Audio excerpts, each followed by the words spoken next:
Let's talk about something exciting.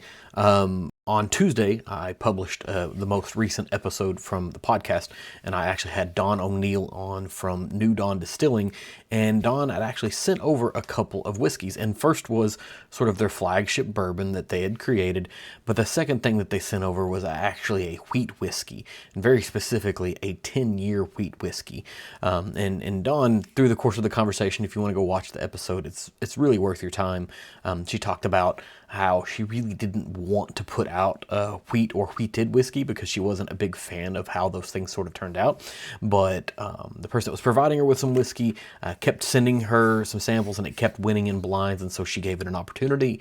And now it's my time to talk to you about those things, right? Because you guys want to know about the wheated whiskey from New Dawn, and very specifically, this is a 10-year wheated whiskey. It's about 116.8 proof, and it's right at $99. So if you're looking at that $10 per year concept, then you're right in the right spot for it. And honestly, it probably drinks a little bit more expensive than that. She did say she had expensive taste, so I feel okay saying that. But for my tastings, I try to do 3 different tastings on 3 different days with 3 different sets of glassware to try to remove any bias, try to find some through lines and things that maybe make sense over time. So the first time through the nose on this was like a sweet barbecue sauce, but not like a really thick one from a store, but more of like a roadside barbecued hut type sweet barbecue sauce. The palate on it, if mahogany bark was a flavor, this is what it would be. And then it goes into a dryness, almost like a high rye is the way it kind of went for me. And then the finish on it, there was a lot of good spice that doesn't necessarily come from proof. And then it goes into a really good citrusy, fruity, coffee type bitterness.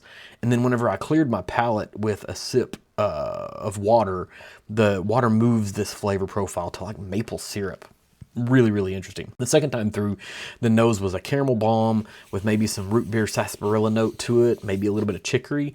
The palate had a really good spice to it, some medicinal cherry. The finish was black tea and syrup, and had a really, really great heat build to it. And then the third time through, the nose on it was really rich and succulent that time. There's a darkness that isn't necessarily dark sugar, just darkness, maybe like raisin prune. And then the palate, the third time through, had a really good dryness to it, still doing the sweet and savory dance, and then it got some brown sugar to it. The finish was tea, but if tea was a dusty whiskey.